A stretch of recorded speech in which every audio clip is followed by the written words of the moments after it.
Alhamdulillah, wassalatu wassalamu ala rasulillah wa ala alihi wa sahbihi ajma'in. Frères et sœurs en islam, assalamu alaikum wa rahmatullahi wa barakatuh. Question numéro 1. Et dans quelle situation qui nous gagne droit à reculer en action dans salat? Alors, concernant reculer dans salat, nous avons deux opinions. L'opinion majorité ban ulama, si un jimoun, les fin oublier une action pendant le premier rakat. Par exemple, dans le rakat, il y a un qiyam, la position debout. Ensuite, il y a un ruku, levé depuis ruku. Ensuite, premier sijda et deuxième sijda. Cela appelle ça premier rakat. Ensuite, deuxième rakat, la même chose. Troisième rakat et quatrième rakat. Si par exemple, un jimoun, les fin faire qiyam, l'in débuter, l'in lia. Ensuite, l'in oublier faire ruku, l'in faire sijda. Dans ce cas-là, qu'il est bien fait, d'après la majorité des ulama, les lever, les faire ce ruku. Là, les refaire ce sijda. Là, à la fin, les faire sijda sahu. Ça, c'est l'opinion de beaucoup de ulama. Mais l'opinion plus authentique, c'est que il n'y a aucune preuve qui gagne droit à reculer dans salat. Du moment que un jimoun in fin li suratul fatiha, li y a une surah, li oublié faire ruku, et les fini fait sijda, les fini fait une autre action après ruku, là, sa rakat, là, il est tombé. Là, deuxième rakat, bien premier rakat. Ça veut dire différent l'approche. Alors, donc, le plus authentique, c'est que quand on finit rate une position dans salat, on finit prendre l'autre position, la peine à reculer. Mais, si un jimoun, il finit fait lecture, il rate ruku, il peut dans sijda, mais c'est mal, il n'a pas encore fait premier sijda là. Pendant qu'il peut faire sijda, il rappelle qu'il n'est pas fait ruku. Oui, là, il gagne droit à retourner, parce qu'il n'a pas encore fait l'autre action de la salat. Ça veut dire qu'il y a deux différentes opinions, mais personnellement, je crois dans le deuxième, le plus authentique, qui n'a aucune place, qui dit qu'il a droit à reculer pendant la salat. Question suivante. Alors, même pour ça, un jimoun qui dit qu'il a droit à reculer là, il dit du moment que nous finirons dans le deuxième rakat. Si arrivé, un jimoun il rate deuxième sijda, il fait un seul sijda, il débouté pour faire deuxième rakat, quand il débouté, il y a le maziné qui n'est pas fait deuxième sijda. Est-ce que il a droit à reculer? Là, dans tous les deux l'opinion, pas droit à reculer. Question suivante. Salam alaikum. Si vous êtes capable d'expliquer un petit peu concernant l'étoile filante, cause beaucoup de musulmans font vœu quand on trouve l'étoile filante. Jazakallah khairan de la part de nos frères Mohammed Hatiya. Et Rasulullah sallallahu alayhi wa sallam dit nous man tashabbaha bi qawmin fahuwa minhum. Ça pratique là pas font partie dans l'islam. C'est une pratique qui est sortie depuis culture non musulmans. Je te fais ban vœu quand je trouve l'étoile filante. Nous n'avons pas le droit de suivre la culture non musulmans. Man tashabbaha bi qawmin fahuwa minhum. C'est lui qui imite un peuple, il peut emmêler le jour du qiyamah. Est-ce que nous bargainons, nous échangeons quelque chose qui est supérieur pour prendre quelque chose qui est inférieur? Nous quittons nos principes islamiques pour nous prendre un principe qui est inférieur? Nous n'avons pas le droit de faire ça. Et d'ailleurs, Allah subhanahu wa ta'ala fin mentionné pour laquelle une des bonnes raisons qui fait une l'étoile filante, c'est rujuma lish-shayatin, comme un missile contre un shaitan qui vient aventurer pour écouter le message dans le ciel. De Surah Mulk, Allah subhanahu wa ta'ala peut dire وَلَقَدْ زَيَّنَّا السَّمَاءَ الدُّنْيَا بِمَصَابِيحٍ. Nous fin embellir le ciel dunya avec la lampe. وَجَعَلْنَاهَا رُجُمًا لِلشَّيَاطِينَ. Nous fin faire ça comme un missile ou un shayatin. Alors donc, l'étoile filante, c'est pas pénanien de quelque chose de bon ou bien extraordinaire qui nous besoin faire vœu. C'est quelque chose qui est plus grave. C'est que qui s'en a qui donne nous quelque chose, qui s'en a capable de nous un meilleur avenir, qui s'en est capable d'accorder nous quelque chose de profitable, c'est Allah. Allah qui est capable de nous une longue la vie, Allah qui est capable de nous enfants, Allah qui est capable de nous travail, la santé, etc. Alors donc, c'est lui qui peut attacher, veut dire succès. Quand Dieu trouve l'étoile filante, il dit, tu as pour gagner une bonne demande, ou bien tu as pour gagner un bon travail, tu as pour gagner un bon garçon. C'est une forme de shirk. Nous peut attribuer quelque chose matériel qui est pouvoir pour donner nous quelque chose à un autre apporte Allah. Alors définitivement, sa pratique-là est une pratique qui est très très grave, très très dangereuse. Ben musulman, vous restez loin avec sa forme de pratique. et pas oublier qu'il nous dit pas fait, et nous devons faire beaucoup attention avec sa bonne chose ridicule, parce qu'il est étoile filante, il n'est pas que nous-mêmes, il n'a aucune la vie, il n'a aucune intelligence, mais qui veut il peut exaucer pour. Question suivante. Moi, actuellement, je suis étudiant en Malaisie, et khutbah ici en langue malais, qui ne pas comprend. Est-ce que les permissible pour lire le Coran entre temps? Est-ce que les permissible pour venir Juma 5-10 minutes avant Salat commencer, vu que le khutbah là, est long? Jazakallah khairan. Tout d'abord, khutbah, il y a deux raisons qui font un djimouni atteindre khutbah. Un, parce que le message, c'est un message. Alors donc, nous gagnons un message hebdomadaire. Mais aussi, khutbah, ils font partie dans sa ibadat qui s'appelle Jum'a. Le jour de Jum'a, qui est un alternatif à Salat Zohar. Salat Zohar, il y a 4 rakats. Mais Jum'a, il y a 2 rakats, plus il y a khutbah, plus 2 rakats. Ça veut dire, un djimoun n'a pas un droit volontairement quitte Jum'a. Parce que ça veut dire qu'il vient faire un erreur. Il gagne péché pour cela. Alors donc, nous atteindre khutbah parce qu'il forme partie dans sa pratique, dans sa cérémonie de Jum'a. Il forme partie là-dedans. Et si nous servons comme un argument qui ne pas comprendre. Alors il y a beaucoup d'ibadat qui nous fait qui ne pas comprendre. Par exemple, un djimoun peut faire salat tarawih pas d'hier. Alors donc, il ne peut pas comprendre rien depuis le Coran. Imam peut lire pendant une heure de temps, il peut lire le Coran. Quand Moussalila, il ne peut pas comprendre rien. Est-ce que ça, il y a un prétexte qui me dit si je mets un earphone dans mes oreilles, je écoute traduction Coran ou bien je écoute une causerie? Il n'est pas assez. Ça veut dire qu'il n'y a pas un argument qui si je pas comprendre, alors je gagne droit à pas écouter. Non. Parce que, comme on aurait dit, khutbah, il faut une partie dans ibadat ou le Jum'a. D'ailleurs, les 4 imams, Imam Abu Hanifa, Imam Malik, Imam Shafi'i, Imam Ahmad, il y a une masla qui est assez similaire. Si un djimoun, il dans masjid, à l'étranger, il y a un masjid très grand, immense, et à l'époque, pas de haut-parleur. S'il vient présent dans Jum'a, qui est rempli, masjid rempli, alors il y a un pas pétan non. Est-ce que il a un droit à causer à cause du pas pétan non? Est-ce que il a un droit à causer? Alors tous les 4 imams disent qu'il est haram pour les causer, malgré qu'il n'est pas pétendé. Malgré qu'il n'est pas pétendé, il est haram pour les causer. Qui fait? Parce que le prophète sallallahu alayhi wa sallam pas fin donne aucune alternative. Rasulullah sallallahu alayhi wa sallam pas fin dire garde silence avec une raison spécifique, il dit nous seulement garde silence. Pas fait rien, juste garde silence. Observe un silence pendant que khutbah peut commencer, peut donner. Rasulullah sallallahu alayhi wa sallam dit إذا قلت لأخيك أنصت يوم الجمعة والإمام يخطب. Alors donc si tu dis à ton camarade ou bien ton frère, reste tranquille, alors que Zoujuma, alors que l'imam peut faire khutbah, faqad lagaut, tu fais un péché, tu fais faire un péché. Et ensuite, quand nous guettons d'une façon morale, et imaginez que, ou dans l'audience, un dimoun peut cause en chinois, mais seulement ou invité ou un invité officiel, ou pas peut comprendre rien, il peut cause chinois et peut un traducteur. Alors dans ce là ou qui peut faire, ou peut jouer au portable, ou bien on peut de gauche à droite, on peut rire. Est-ce qu'il y a une offense? Il y a une offense. Alors donc dans tous les cas de figure, nous pouvons trouver que il n'y a pas une petite chose permissible. Nous devons assiser, même nous pas comprendre, nous assiser, nous observe khutbah et nous respectons l'audience dans sa jour-là. Question suivante. Est-ce qu'il y a un droit à accepter cadeau l'anniversaire qui c'est un magasin donné comme par exemple à cause d'un code de fidélité ou bien au client avec eux, de la part de nos frères Omar? Nous avons deux approches. Une approche de ban ulama catégoriquement n'importe qui ban cérémonie qui n'est pas approuvée par l'islam, toute chose qui est attachée avec ça, il devient haram. Par exemple, un non-musulman de ce fait, il donne nous cadeau. Est-ce que nous avons le droit à prendre? Non, pas le droit à prendre. Nous pas le droit à manger, etc. Dans ça, c'est une fête pour sa fête-là. Ça, c'est une approche. Deuxième approche, c'est que dans une fête, ou pas participer volontairement, mais seulement si ban là en retour de autres côtés, je peux donner un gâteau pour manger, ou bien un cadeau.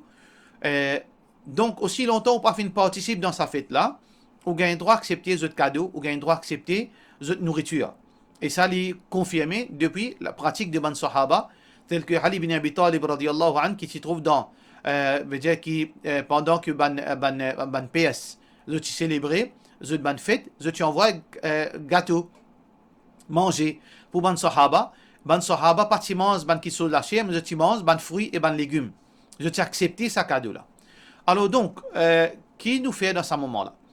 Alors donc par rapport à cadeau qui peut donner le jour de nous l'anniversaire nous pas supposé prendre lui mais seulement nous besoin guetter nous si nous pour dire lui mais pas de nous cadeau là. Alors cadeau là est-ce que je peux arrêter faire l'anniversaire, je peux arrêter veut dire sa pratique là je peux pas arrêter. Ou bien si vous pouvez dire non moi musulman moi pas faire l'anniversaire peu importe que cadeau là pas aucun problème. Je veux dire ça pas affecté où. Alors on pas prendre lui meilleur pas prendre lui. Dans ce cas là meilleur pas prendre lui. Si un magasin peut téléphoner ou dire ou fin gain ou l'âge ben nous garde un cadeau pour. Si vous dites vous connaissez moi musulman moi pas faire l'anniversaire alors moi pas pour prendre ce cadeau là. Tant mieux. Mais seulement si quelqu'un prend lui ou pas dire qu'il fait haram. Ça veut dire s'il fait prend lui mais seulement une condition si un dimon il peut prendre ce cadeau là, il est obligé faire magasin là connaît que il pas fait l'anniversaire. S'il peut prendre ce cadeau là, sa deuxième opinion là qui paraît plus authentique, si vous pouvez prendre ce cadeau là conditionnel, c'est que au besoin ça dimon qui ne colle là, au besoin dire moi pour prendre lui mais seulement connaît qu'il m'a pas fait l'anniversaire mais seulement on se demande cadeau moi peut prendre lui, veut dire comment dire d'une bonne façon agir mais seulement moi pas faire l'anniversaire moi. Là les plus authentiques. Question suivante. Est-ce que ça dit là obligé de marier avec quelqu'un qui lui fait une faire zina avec lui? Est-ce qu'il est capable de marier avec un autre dimoun qui pas fait une faire zina jamais? Alors, pas aucune condition quand dimoun fait zina avec un garçon fait zina avec un petit fille, il est obligé de marier lui. Ça il vient dans discrétion les deux parties, les parents, les wali, etc. Mais seulement oui dans le Coran, et Allah subhanahu wa ta'ala fin dans le Coran, dans Surah An-Nur, az-zaniyatu la yankihuha illa zanin ou mushrik. Un madame qui fait zina, il mérite un pareil comme Ali. Ça veut dire que un dimoun qui est propre, il n'est pas marié avec un dimoun qui vit dans mal propre. Ça, c'est une question qui est morale, il make sense. Si un dimoun il fait zina, il repentit sincèrement. Qu'appelle repentir?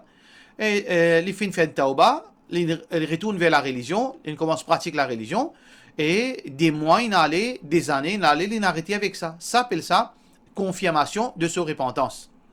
Ça, du monde là, demain, il n'a pas marié, il a un bon tifi. Il n'a aucun mal. Il n'a pas besoin de un tifi qui ne fait zina, ou bien, il a demandé est-ce qu'il a déjà fait zina dans la vie de l'homme marié avec vous. Non, il n'y a pas une condition, ça. Il n'y a aucune relation. Du moment qu'un du monde, il repentir, il a un droit marié, mais seulement, il a besoin confirme sa repentance. C'est pas hier, un du monde, il fait zina, après, il demande pardon, aujourd'hui, il va un tifi pour marier. Ça, c'est pas aucune preuve qu'il fait repentir. Repentir veut dire nous sommes capables de prouver dans la vie, veut dire dans la vie qui finit un changement. Et ça, c'est pas une petite chose de un jour, 2 jours, des mois ou bien quelques années. Là, nous sommes capables de dire oui, il ne fait rien, mais confirmation que ça dit mon sens sur la vie. Là, il y a un droit marié avec n'importe qui fait. Il n'a pas besoin de divulguer aussi. Il n'a pas besoin quand il peut faire des man. Il dit bon, mon faisait de connaître, mon envie moi exotifie, c'est mon faisait de connaître pendant 10 ans mon vie dans zina. Il n'a pas besoin cause tout ça là avec la famille. Sauf dans un seul cas, s'il fait une faire zina, il fait des enfants zina. Là, il est obligé faire la famille certifie là qu'il peut marier là connaît que il y a des enfants zina. Pour que ben là, il a toujours le droit pour accepter ou bien pour refuser. Parce que là, il est différent avec seulement une action zina. Là, il a sur l'effet, il n'est pas censé, ou faire tauba, ou pas faire tauba, les enfants là, il est là devant vous. Alors, dans ce cas-là, il est obligé de divulguer, ou, veut dire, au crime, avec celui qui est au le marié. Là, il y a une option pour accepter ou bien pour refuser. Question suivante. Salam alaikum, cher. Uchikaba explique le nika de ban petite fille enceinte. C'est-à-dire, est-ce qu'il est capable de faire nika ou bien attendre quand il finit de délivrer ce bébé? Et mon écoute une causerie qui si fait un nika n'est pas valable et mon compte banca quand nika fin faire quand il fit enceinte et après ça il gagne deuxième enfant. Est-ce qu'il nika dans nika ou bien pas dans nika? Si nous pas t'y connaît qui besoin faire. Alors on fait attention. C'est pour cette raison que dans Fatwa Series nous mentionne souvent deux fois l'opinion de Imam Abu Hanifa. Beaucoup de gens qui causaient, je ne pas prendre en considération ça. C'est très important parce que dans Maurice, 99% du monde, je suis Mazhab Hanafi. Voilà un sample devant nous. D'après Mazhab Hanafi, si un monsieur fait zina avec une madame là tombe enceinte, est-ce que monsieur là a un droit de marier avec sa madame là? D'après Mazhab Hanafi, oui, même qui madame là enceinte, monsieur là a un droit de marier au lit pendant ce moment là. Alors qu'il est enceinte, monsieur là a un droit de faire un nikah avec lui. Ce nikah comptait d'après Mazhab Hanafi. Mais seulement l'opinion qui nous croit, Allah subhanahu wa ta'ala peut dire ajalahunna hatta yada'na hamlahun. So iddat terminé quand? C'est quand il donne naissance aux enfants. Pendant qu'il est enceinte, il est encore dans iddat. Ça c'est l'opinion authentique. Mais seulement l'opinion ban Hanafi différent. Alors nous besoin connaître nous. Nous pas mettre en doute nikah dimoun. Faudrait pas nous venir avec d'une façon gratuite. Nous n'avons fait une causerie, nous dire, ben, du monde qui est marié, quand je suis enceinte, je n'ai pas compté, je peux vivre dans zina. Ça, c'est quelque chose qui est irresponsable de la part de certains man du monde qui peut faire ça. Nous devons prendre en considération, sa madame qui est mariée, quand elle est enceinte, il fait mariée avec un monsieur qui fait zina avec lui, Maulanan marié lui, c'est par rapport à, je suivre Mazhab Hanafi. Celui qui suit Mazhab Hanafi, il trouve dans une situation pareille, Mufti in Moyeli ou bien Maulanen Moyeli, nous n'avons pas le droit de venir après, pointe-li les doigts, dire Sonika pas compter. Si un dimoun ne pas suivre Mazhab Hanafi, dans ce cas-là, il fait un nika, et l'ici enceinte, il fait un nika, bien sûr, ce nika pas compter. Parce qu'il ne pas suivre Mazhab Hanafi. Alors nous sommes très vigilants, quand nous peut cause, ban quelque chose fixe dans Maurice, nous devons prendre en considération et la divergence d'opinion. L'école Hanafi, parfois, est très différent dans une ban verdict juridique avec ban qui suivent Coran Sunna. Alors, nous devons faire beaucoup attention avant qu'ils nous prononcent l'autre ban quelque chose là. Ça veut dire que dans ce cas-là, sa ban madame, sa ban couple qui fait zina, madame qui est enceinte et ensuite je fais une mariée avec lui, alors que madame là est enceinte, avant qu'il nous prononce, il n'est pas à la portée de personne pour donner verdict là. Nous pas gain droit en tant qu'il les mène, personne pas gain droit qu'il les mène prononce là. Nous besoin le guide ban l'autorité qui dit. Si ça ban madame là, ça ban du monde là, je t'y fréquente l'école Hanafi, ban Sunnat Jamaat, Tabligh Jamaat, etc. connaît qu'ils ont nika compté. Et nous n'avons pas gain droit de mettre en doute zot nika, ni nous gain droit de dire zot refait nika. Nous n'avons pas gain droit de faire ça. Alors donc ça, il est très clair dans l'esprit. Par contre, si un dimon n'est pas suivi Mazhab Hanafi, il n'arrive ça, ce nika pas compté, bien refaire ce nika. Ça oui. Question suivante. Comment nous connaissons si un dimon il gagne lisier, hasad, la jalousie ou bien djinn? Qui sont les symptômes? Nous avons ensuite une quatrième situation, maladie.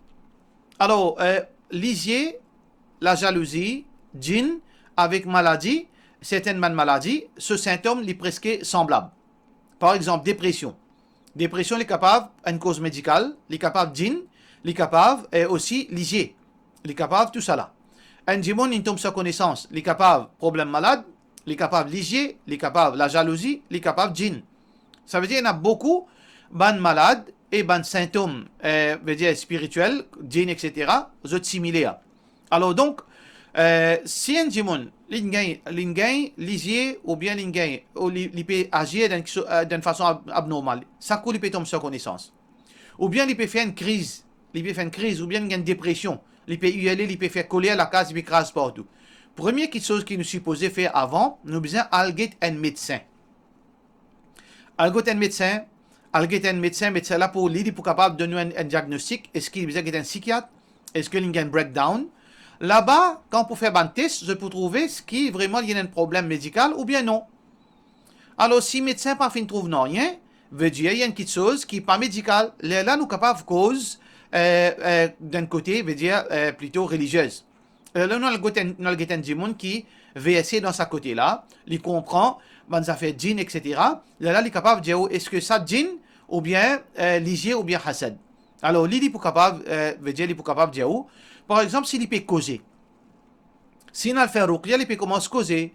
Là, il peut capable de dire bon, ça c'est manifestation djinn.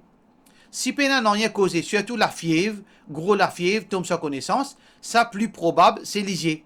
Ça c'est plus probable lisier. Mais si y a une manifestation, quand il peut manifester, il peut faire nerf, ça c'est djinn. Mais lisier et hasad, l'ipena veut dire agitation. pénagitation. Ligiek hasad pénagitation. Plutôt, ligiek hasad, plutôt les causes la fièvre, les causes paralysis. Les causes de la fièvre, paralysis et sans connaissance. Mais plutôt, et possible aussi la sorcellerie. Mais djinn, l'effet djinn plutôt, est dans la manifestation. Alors donc, il est difficile pour capable démontrer des symptômes comme ça. Les case to case. C'est lui qui peut occuper ça, qui est pour capable de dire réellement, est-ce que djinn ça, est-ce que sorcellerie ça, est-ce que ligier ça, ou bien jalousie ça. Case to case ça. Question suivante. Salam alaikum, mon papa il était calme l'année dernière. Mon père envie de prendre part Qurbani pour lui. Et chaque année, mon monsieur prend part Qurbani, mais cette année-là, mon envie qui prend part pour mon papa. Est-ce que nous fait un livre pareil, ou bien juste, juste sans nom, mon papa, au lieu de mon monsieur, éclaircis-moi là, s'il vous plaît, une sœur en islam. Non, pas gain droit. Ou papa pas gain droit, ou monsieur pas gain droit, prend part, veut dire prend part pour papa et lui, il pas prend. Si on a le moyen, alors au monsieur besoin prendre part pour lui. Au monsieur besoin prendre part pour lui. Par contre, si vous pouvez prendre part, ça veut dire qu'il y a inclure au monsieur, là, il y a inclure au papa. Ou l'intention, là, au frère l'intention qui s'apporte Qurbani là, pour moi, mon monsieur et mon papa. Ça oui, parce qu'il c'est au papa. Par contre, lui, s'il peut faire Qurbani, ça veut dire qu'il peut inclure lui, aux bons enfants et où. Il peut inclure au papa. Ça veut dire qu'on a deux options. Si on veut que au papa inclure dans le Qurbani, soit ou bien prendre part, ou prend part, ou monsieur pas prend part, avec au propre l'argent, ou prend part, l'y inclure ou monsieur, l'y inclure ou papa. Soit qui, ou monsieur prend part pour lui, l'y inclure ou, là, ou monsieur, ou bien ou prend part spécial pour papa. Dans ça, deux situations-là, là, l'y permissible. Par cela, nous disons, wassalamu alaikum wa rahmatullahi wa barakatuh.